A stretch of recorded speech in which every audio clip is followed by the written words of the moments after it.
The Apollo University, University of Leicester, 35 lakhs fees for 3-year BTech CSE UK.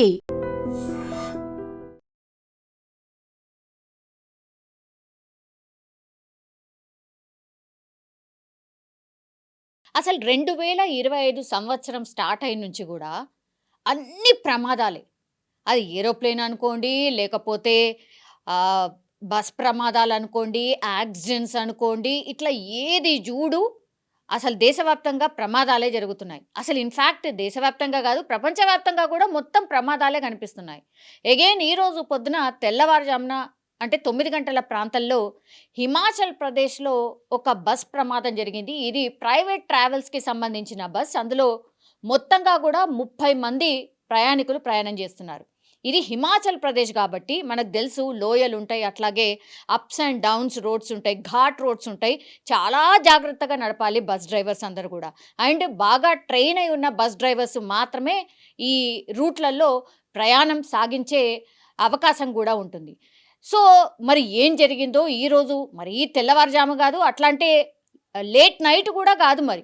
9 గంటల ప్రాంతము okay. కానీ అక్కడ ఈ వారం 10 రోజులుగా భారీ వర్షాలు పడుతున్నాయి. ఈరోజు గూడా అక్కడ భారీ వర్షం పడుతోంది.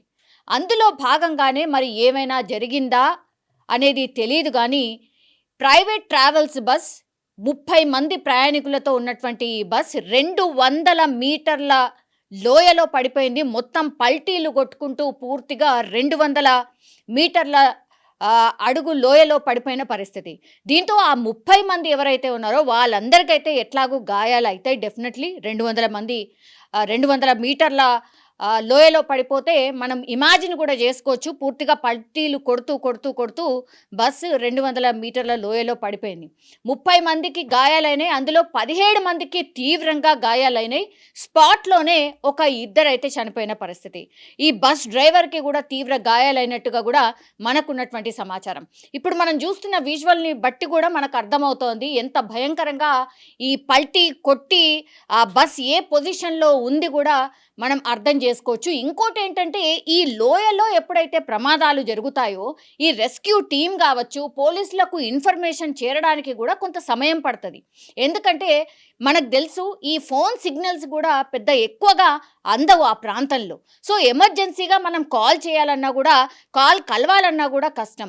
9 గంటల ప్రాంతం, అది కూడా పొద్దున కాబట్టి అక్కడి నుంచి వెళ్తున్న వాళ్ళు ఈ బస్సుని పల్టీ కొడుతూ వెళ్ళి కింద పడిపోయింది చూశారు కాబట్టి వాళ్ళు పోలీసులకు ఇన్ఫర్మేషన్ ఇవ్వడం, అట్లాగే రెస్క్యూ టీమ్‌కి ఇన్ఫర్మేషన్ ఇవ్వడం, వాళ్ళు చేరుకొని తాళ్ళ సహాయంతో కిందికి వెళ్ళి క్షతగాత్రులను పైనికి చేర్చడానికి, అంబులెన్స్ అక్కడికి రావడానికి, ఇదంతా చేయడానికి కూడా కొంత సమయం పట్టింది.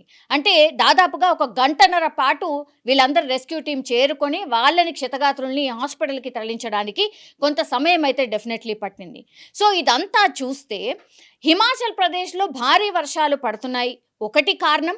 అట్లాగే కెపాసిటీకి మించి ఆ బస్సులో ప్రయాణికులను ఎక్కించుకున్నాడు డ్రైవర్ అనేది కూడా ఇది కంప్లైంట్. సో నిర్లక్ష్యము కనిపిస్తోంది ఇక్కడ. డ్రైవర్ నిర్లక్ష్యము స్పష్టంగా కనిపిస్తోంది అనేది ఒకటి. కెపాసిటీకి మించి బస్సులో ప్రయాణికులను ఎక్కించుకున్నాడు అనేది ఇంకోటి. అక్కడ ఇంకో భారీ వర్షాలు పడుతున్నాయి. సో ఇవన్నీ కూడా మేజర్ రీజన్స్.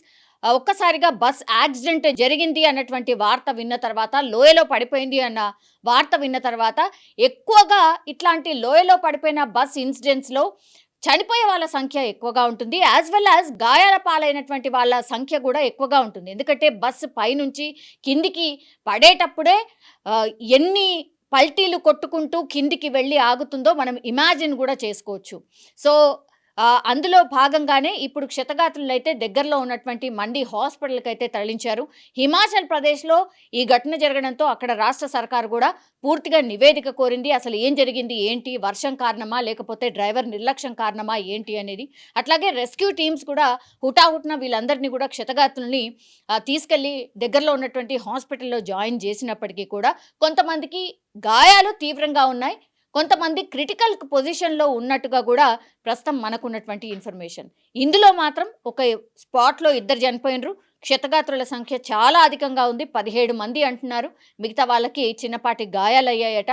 అందులో 17 మందిలో ఎవరికైతే తీవ్రంగా గాయాలయ్యాయో కొంతమంది పరిస్థితి విషమంగా ఉన్నట్టుగా కూడా మనకున్నటువంటి ఇన్ఫర్మేషన్. కానీ ఈ మధ్య కాలంలో ఇట్లాంటి ప్రమాదాలు చాలా చాలా ఎక్కువగా జరుగుతున్నాయి. సో అప్రమత్తంగా ఉండాల్సిందే అనేది ఒక మెసేజ్ అనుకోవచ్చు ఈ ఇన్సిడెంట్ చూసి. నిజంగా ప్రస్తుతం ఉన్నటువంటి సమాజం దేనికి ప్రయారిటీ ఇస్తుంది? ఆర్థిక సంబంధాల చుట్టూ మాత్రమే తిరుగుతోంది. మళ్ళీ ఎన్నికలంగానే చాలా విరక్తి కలుగుతాం. మంచి అనిపిస్తుంది కదా, లేడీస్ కూడా ఛాలెంజింగ్ జాబ్స్ చేసినప్పుడు చాలా బాగుంటది. ట్రాఫిక్ అసిస్టెంట్స్ గా నియమించిన ట్రాన్స్జెండర్స్ అందరితో సాల్యూట్ చేయించుకుంటున్నారు. ఫుడ్ డెలివరీ ఇవ్వటానికి వెళ్ళినటువంటి డెలివరీ బాయ్ అనిల్ పై కళ్ళ ముందు పెళ్ళండి